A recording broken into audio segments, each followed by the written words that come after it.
Hi everyone, I'm Felicat and I'm gonna show you Luna Obscura's beta gameplay. So first off, we're gonna make our character. This is the character creation page. You can choose your gender, your class, and your hairstyle. Then finally, you're just gonna make your name and enter the game. So for those of you who doesn't know, Luna Obscura is a Ragnarok indie game version set in a fantasy Victorian world. It has completely new towns, jobs and classes, appearances. Everything from the old RO1 Ragnarok is completely remade into this new world. Anyway, let's start playing the game. So unlike the original Ragnarok, there's actually a tutorial and quest line inside of Luna Obscura. So I'll just fast forward a little bit here. So you just talk to the NPC and it brings you to another location. In this game, there's something called stigmatas. So stigmatas is a kind of buff that you can use at all times. It's like something that you can equip. And from what I've gathered, you can use 4 stigmatas at once in the 4 different directions, which is north, south, east, and west. As you can see, the UI is similar to the old Ragnarok, and you can even drop cards like this. So to recap, in addition to your normal equip and your costumes, you also have stigmatas and you can also have titles in here. Now, there are 2 classes in this game, which is Astral Hunters and Umbral Hunters. And in my opinion, Umbral Hunters is a bit more difficult because parrying is difficult for me. The timing is just harder. Anyways, in this game, you have rare cards that drop, and once it drops, you can slot them inside your equipment, which is your weapons, your headgear, your garment, etc. The difference with RO1 is that you can actually unequip your cards here. Normal cards you can unequip just by clicking on your Alt-Q menu. And real quick, I want to show you guys how we fight in this game. It's a bit more different than just clicking on the monster and auto-attacking. So in this game, even normal monsters have AoE damage like this. That's why you can't just keep auto-attacking. You need to be able to dodge and parry. Everything will be taught to you inside the tutorial, which you'll be able to understand a little more about the game. So even for beginners, it's much more friendly than RO1. The tutorial's actually not that long, and now I'm gonna fight the final boss. You guys will be able to see more of the mechanics of how to play inside the game. Now, I'm not sure we can actually win against the boss, but you guys can try because the beta is open as long as you join their Discord. If you guys are still watching, don't forget to like this video and subscribe to my channel for more Ragnarok games. You can see you have to dodge the actual attacks and you have to figure out the timing of when to attack the enemy. So that's gonna be a bit more difficult than RO1 gameplay.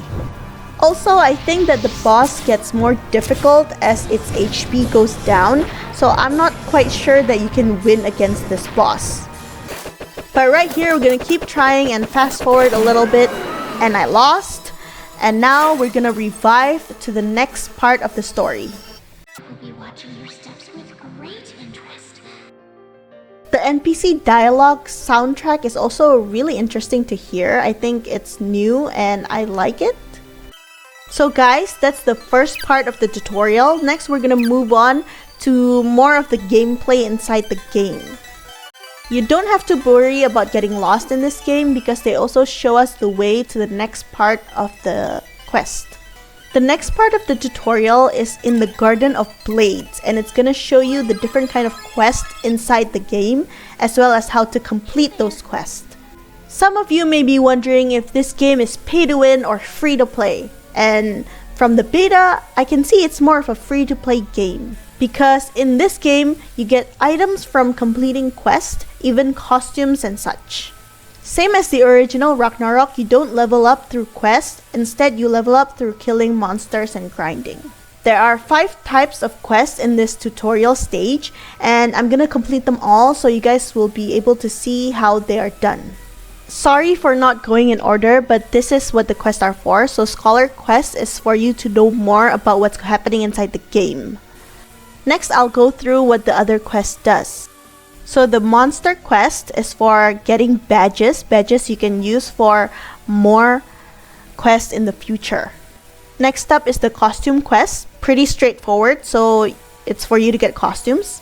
Dark Rose quest is where you gather items from a specific area and then you give them to the NPC to give you another type of item by making those items together. Last but not least, it's the emergency quest. So emergency quest will later gift you an item that can allow you to summon the boss monsters of that area.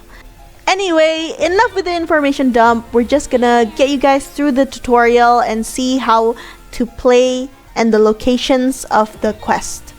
We're just gonna start off with the monster and costume quests. So the monster quest asks us to kill a certain amount of monsters and the types of monsters is different. Whereas the costume quest asks us to find the big flowers in the garden. I'm not gonna lie, I died quite a few times in this tutorial, so a little tip, before you start off fighting monsters like I did in this garden, go to this NPC. That NPC will give you guys additional skill points, money to buy potions, and etc. Skipping ahead, this is the first location of the big flower.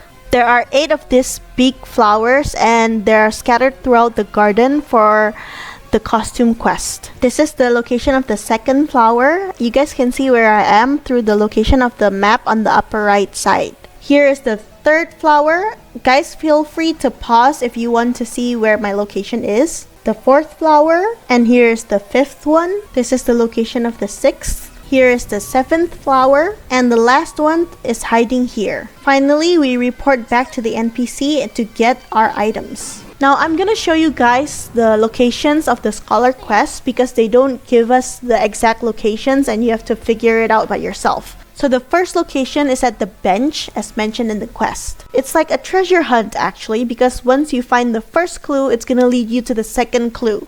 The swing at the center is located here. And again, it's gonna give us the clue to the next location of the quest.